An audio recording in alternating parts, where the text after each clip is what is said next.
देखिए, समाजवादी पार्टी को कांग्रेस के अंदरूनी मामले में कोई टिप्पणी नहीं करनी कि कौन बैठक में गया, कौन बैठक में नहीं गया। ये पूरी तरह से कांग्रेस और किसी भी दल का अंदरूनी मामला है।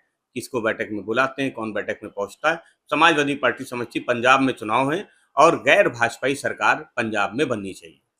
पुलवामा में आतंकी हमला, गैर के कश्मीरियों को मारी गोली, एक की मौत, लश्कर ने ली जिम्मेदारी।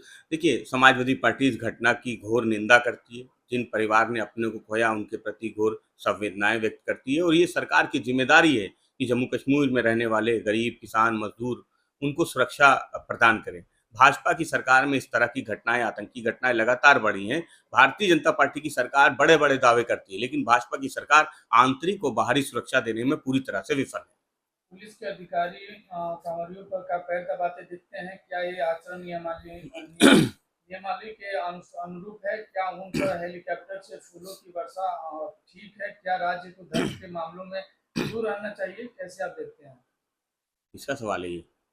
हम्म? इसका सवाल है ये। सूत्रों के मुताबिक केंद्र सरकार अगले सप्ताह लोकसभा में एफसीआरए संशोधन विधेयक पेश करेगी। गृह मंत्री अमित शाह बिल पेश करेंगे और इस पे होने वाली चर्चा का जवाब भी देंगे। देखिए, समाजवादी पार्टी समझती भारतीय जनता पार्टी केवल बिल पेश करती है, चर्चा से भागती है। चाहे वो चर्चा किसान के मुद्दे पे हो, नौजवान के मुद्दे पे हो, चंदा और चढ़ावा चोरी के मुद्दे पे हो। और जब भी कोई बिल आता है तो कहीं ना कहीं भारतीय जनता पार्टी का कोई छुपा हुआ एजेंडा होता है। कोई समाजवादी पार्टी समझती कोई बिल आएगा, कोई ड्राफ्ट आएगा, समाजवादी पार्टी उसको पढ़ने, उसको देखने के बाद उस पर कोई प्रतिक्रिया देगी। दिल्ली की अदालत ने 2020 में उत्तरी पूर्वी दिल्ली दंगों के दौरान आईटी कर्मचारी अंकित शर्मा की हत्या के मामले में पूर्व आप पार्षद ताहिर हुसैन समेत 5 दोषियों को उम्र कैद की सजा सुनाई गई। अदालत ने फांसी की मांग खारिज करते हुए अपराध को बेहद क्रूर और धार्मिक आधार पर किया गया बताया गया। देखिए, समाजवादी पार्टी को इस न्यायिक प्रक्रिया पे कोई टिप्पणी नहीं करनी, माननीय न्यायपालिका का फैसला है और जो भी दोषी है उनको गुण और दोष के आधार पे दोषी ठहराया गया है। समाजवादी पार्टी को इस पूरे प्रकरण में कोई भी टिप्पणी नहीं करनी है। सुप्रीम कोर्ट में केंद्र सरकार ने कहा कि मुख्य चुनाव आयुक्त और चुनाव आयुक्तों की नियुक्ति प्रक्रिया निष्पक्ष है और प्रधानमंत्री की भूमिका पर संदेह की कोई वजह नहीं है। सरकार ने कहा कि संसद में लोकतांत्रिक संस्थाओं पर अविश्वास नहीं जताया जा सकता है। देखिए, ये लोकतांत्रिक अधिकार है विपक्ष का, देश की जनता का, कि अगर एजेंसियां अपनी काम नहीं कर रही, अगर कहीं भारतीय जनता पार्टी के अधिकृत प्रवक्ता वो माननीय न्यायपालिका में जज बन रहे हैं तो निश्चित रूप से सवाल उठेंगे। और सवाल उठेंगे क्योंकि सवाल उठने भारतीय जनता पार्टी ने वो मौका दिया है।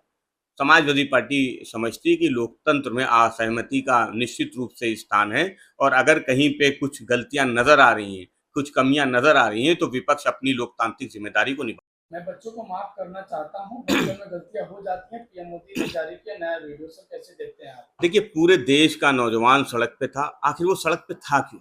उनकी क्या मांगे थी? किनकी गलतियों के कारण वो सड़क पे था? जिन परिवारों ने अपने बच्चों को खोया वो किनकी गलतियों के कारण खोया? सबसे बड़ा सवाल ये है कि भारतीय जनता पार्टी की सरकार में लगातार पेपर लीक होते रहे, जिस कारण से पूरे नौजवान को सड़क पे आना पड़ा, अभ्यर्थियों को सड़क पे आना पड़ा।